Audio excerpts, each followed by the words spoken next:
మరో breaking news చూస్తున్నాం. అగ్ని ప్రమాద ఘటనపై విచారణకు ప్రభుత్వం ఆదేశించింది. ప్రమాదానికి గల కారణాలను దర్యాప్తు చేయాలని అధికారులను ఆదేశించారు సీఎం రేవంత్ రెడ్డి. భవిష్యత్తులో ఇలాంటి ఘటనలు జరగకుండా నివారణ చర్యలు చేపట్టాలన్నారు. ప్రజలను అప్రమత్తం చేయాల్సిన అవసరం ఎంతైనా ఉందన్నారు సీఎం రేవంత్ రెడ్డి.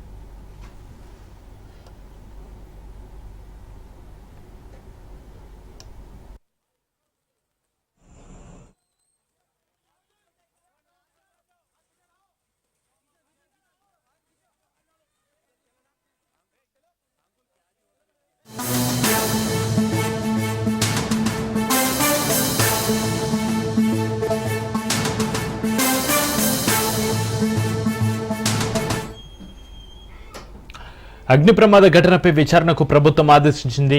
ప్రమాదానికి గల కారణాలను దర్యాప్తు చేయాలని అధికారులను ఆదేశించారు సీఎం రేవంత్ రెడ్డి. భవిష్యత్తులో ఇలాంటి ఘటనలు జరగకుండా నివారణ చర్యలు చేపట్టాలన్నారు. ప్రజలను అప్రమత్తం చేయాల్సిన అవసరం ఎంతైనా ఉందన్నారు సీఎం రేవంత్ రెడ్డి.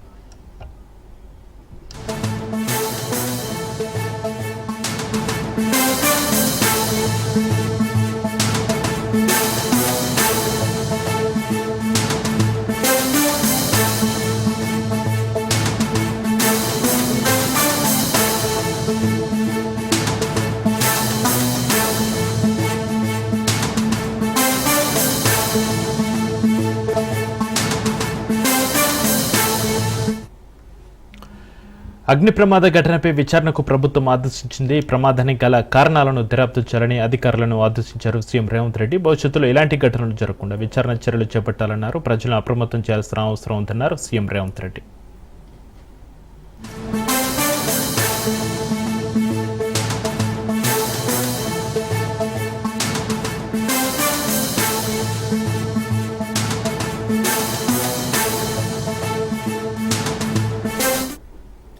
దీనికి సంబంధించి మరింత సమాచారాన్ని మా ప్రతినిధి రాజు ఫోన్లో అందిస్తారు. రాజు, అగ్ని ప్రమాద ఘటనపై విచారణకు ప్రభుత్వం ఆదేశించింది. దీనికి సంబంధించి మీ దగ్గర ఉన్న అప్డేట్స్ ఏంటి రాజు?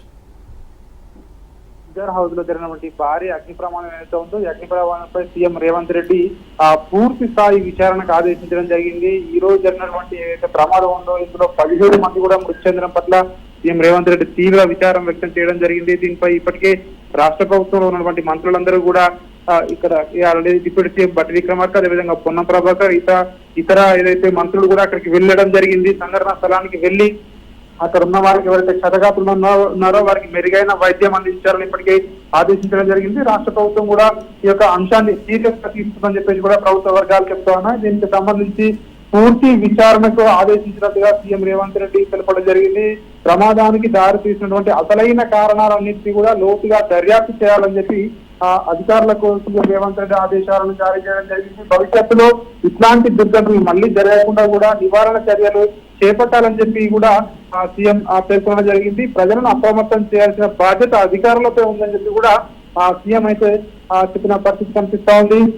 ఈ రోజు మరణించిన వారు ఎవరైతే ఉన్నారో ఆ మరణించిన వారి పట్ల తీవ్ర విచారాన్ని అయితే వ్యక్తం చేసినట్టుగా కూడా సీఎం తెలపడం జరిగింది. అదేవిధంగా ఇప్పటికే మరణించిన వారికి 5 లక్షల ఎక్స్గ్రేషియా రాష్ట్ర ప్రభుత్వం ప్రకటించడం జరిగింది. ఒకవైపు కేంద్ర ప్రభుత్వం కూడా అండగా ఉంటామని చెప్పేసి కూడా ఇప్పటికే కేంద్ర మంత్రులు ఇటు బండి సంజయ్ కావచ్చు, అదేవిధంగా ఇటు కిషన్ రెడ్డి కావచ్చు ఇటు చెప్తున్న పరిస్థితి కనిపిస్తా ఉంది. ప్రమాద సమాచారం తెలిసిన వెంటనే ప్రమాద స్థలానికి ముఖ్యమంత్రి అగ్నిమాపక శాఖను పోలీసు అధికారులతో ఎప్పటికప్పుడు కూడా ఫోన్ లో మాట్లాడి సహాయక చర్యలను పర్యవేక్షించాలని చెప్పేసి కూడా ప్రభుత్వ వర్గాలు చెప్తా ఉన్నాయి. ముఖ్యంగా అదేవిధంగా ఇటు ఆసుపత్రుల్లో ఎవరైతే చికిత్స పొందుతా ఉన్నారో క్షతగాతులు వాళ్లకు మెరుగైన వైద్యం అందించేందుకు ఎప్పటికప్పుడు కూడా వాళ్ళకి ఏ విధమైన వైద్య సహాయం అందుతా ఉంది అనే దానిపై కూడా ఎప్పటికప్పుడు కూడా ఇటు అధికారులు కావచ్చు ఇటు ప్రభుత్వ పెద్దలు కావచ్చు ఎప్పటికప్పుడు పర్యవేక్షిస్తున్నారని చెప్పి కూడా సీఎం రేవంత్ రెడ్డి చెప్తున్న పరిస్థితి కనిపిస్తా ఉంది. సంఘటనా స్థలానికి వెళ్ళినటువంటి మంత్రి పొన్నం ప్రభాకర్ అదేవిధంగా ఐజీ నాగిరెడ్డిని ఫోన్ లో మాట్లాడి అక్కడ గాయపడిన వారికి మెరుగైన వైద్యం అందించేలా చూశాడని చెప్పి కూడా చెప్తున్నటువంటి పరిస్థితి కనిపిస్తా ఉంది. ముఖ్యంగా అక్కడ ఉన్నటువంటి బాధిత కుటుంబీకులు ఎవరైతే ఉన్నారో వారితో ముఖ్యమంత్రి నేరుగా ఫోన్ లో మాట్లాడారు. అదేవిధంగా అక్కడ మంత్రి పొన్నం ప్రభాకర్ కూడా అక్కడ ముఖ్యమంత్రి రేవంత్ రెడ్డి ఫోన్ లో మాట్లాడారని చెప్పి కూడా ఆ సీఎం రేవంత్ రెడ్డి చెప్తున్న పరిస్థితి కనిపిస్తా ఉంది. ఇప్పటికే ఏదైతే ఫైర్ సిబ్బంది సకాలంలో స్పందించడంతో భారీ ప్రాణ నష్టం తప్పిందని చెప్పి అగ్నిమాపక సిబ్బంది చెప్తా ఉన్నారు. దాదాపు 40 మందిని ప్రాణాపాయ స్థితి నుంచి కూడా ఈ రోజు అగ్నిమాపక సిబ్బంది అధికారులు సంయమనంతో వ్యవహరించడం వల్ల, తొందరగా స్పందించడం వల్ల ఈ యొక్క మిగతా ప్రాణాలను కాపాడామని చెప్పి కూడా అగ్నిమాపక సిబ్బంది చెప్తున్నటువంటి పరిస్థితి కనిపిస్తా ఉంది. మంటలో చిక్కుకున్న వారిని కూడా కాపాడేందుకు ఫైర్ టీం తమ న్యాయశక్తుల కృషి చేసిందని చెప్పి కూడా చెప్తా ఉన్నారు. మొత్తానికైతే ఈ రోజు జరిగినటువంటి ఏదైతే ఘటన ఉందో ఈ ఘటనను ఖచ్చితంగా ఈ యొక్క ఘటన గల కారణాలు ఏంటి అన్న దానిపై విశ్లేషించేందుకు రాష్ట్ర ప్రభుత్వం దీనిపై వెంటనే విచారణకు ఆదేశించింది. దీనిపై సమగ్ర విచారణ వచ్చిన తర్వాత అసలు దీనికి గల కారణాలు ఏంటి, ఎందుకు ఇట్లాంటి ప్రమాదం జరిగిందని చెప్పి కూడా మరిన్ని వివరాలు తెలిసే అవకాశం మనకు కనిపిస్తా ఉంది. చక్రి రాజు, సీఎం ఆదేశాలతో భవిష్యత్తులో ఎలాంటి ఘటనలు జరగకుండా ఫైర్ సేఫ్టీ లేని భవనాలను హైదరాబాద్ లో గుర్తించి ఎలాంటి చర్యలు తీసుకునే అవకాశం ఉంది రాజు? ముఖ్యంగా ఇప్పటికే పాత సిటీలో ఉన్నటువంటి ఓల్డ్ సిటీలో ఉన్నటువంటి భవనాలు ఏవైతే ఉన్నాయో చాలా వరకు కూడా అవి సెట్ బ్యాక్ లేకుండా ఉన్నాయని చెప్పేసి కూడా గతంలోనే చాలా వరకు కూడా కంప్లైంట్స్ కూడా అధికారులకు ఇవ్వడం జరిగింది. ఎందుకంటే అక్కడికి కనీసం కొన్ని బస్తీలలోకి కనీసము ఓన్లీ 2 వీలర్ ద్వారానే వెళ్ళొచ్చు, అంతకు మించి ఆటో కూడా వెళ్ళలేని పరిస్థితి ఉంటుంది. అట్లాంటి వాటిల్లో ఇట్లాంటి ఘటనలు జరిగితే ప్రాణాపాయం ఎక్కువ స్థాయిలో జరిగే అవకాశం ఉంది అని చెప్పేసి కూడా చాలా వరకు కూడా అక్కడ ఉన్నటువంటి స్థానికులు కావచ్చు, అదేవిధంగా ఇతర ఎవరైతే సామాజిక వేత్తలు చెప్తున్నటువంటి పరిస్థితి కనిపిస్తా ఉంది.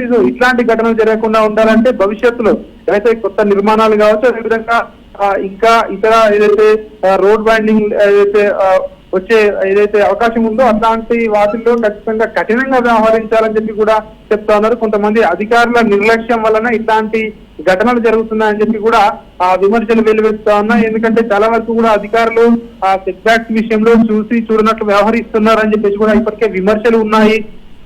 ముఖ్యంగా ఏదైతే నూతన నిర్మాణాల పట్ల అధికారులు కూడా ఉదాసీనంగా వ్యవహరిస్తున్నారని చెప్పి కూడా విమర్శలు ఉన్నాయి. కాబట్టి అట్లాంటి భవిష్యత్తులో ఇట్లాంటి ఘటనలు జరగకుండా ఉండాలంటే ఖచ్చితంగా సెట్ బ్యాక్స్ విషయంలో కావచ్చు, పర్మిషన్స్ విషయంలో కావచ్చు, అదేవిధంగా ఫైర్ సేఫ్టీ విషయంలో కావచ్చు నిబంధనలను పాటిస్తే ఇట్లాంటి ఘటనలు జరగకుండా ఉంటాయని చెప్పి కూడా ఇటు అధికారులు కావచ్చు, అదేవిధంగా ఇప్పటికే అధికారులకు చాలా వరకు కూడా ఇటు ఏజెన్సీ కావచ్చు ఫిర్యాదులు అయితే చాలా వరకు రావడం జరిగింది. ఈ నేపథ్యంలోనే భవిష్యత్తులో ఇట్లాంటి ఘటనలు జరగకుండా ఉండేందుకు, అదేవిధంగా ఈ రోజు జరిగినటువంటి ఘటనకు గల పూర్తి అసలు కారణాలను కూడా తెలుసుకునేందుకు ఈ యొక్క విచారణకు ప్రభుత్వం అయితే ఆదేశించడం జరిగింది. సో చూడాలి మరి విచారణలో ఇలాంటి విషయాలు వెలుగులోకి రాబోతా ఉన్నాయి. సో విచారణ తద్వారా రాష్ట్ర ప్రభుత్వం ఏం తేల్చిపోతా ఉంది, ముఖ్యంగా అధికారులు అనేది చెప్పబోతా ఉన్నారు. దీనిపై ఒకవేళ ఎవరైతే అధికారుల నిర్లక్ష్యం ఉందా లేకుంటే ఇతర ఏం కారణాలు ఉన్నాయనేది విచారణ తర్వాత బయటికి వచ్చే అవకాశం అయితే కనిపిస్తా ఉంది. Right, thank you Raju.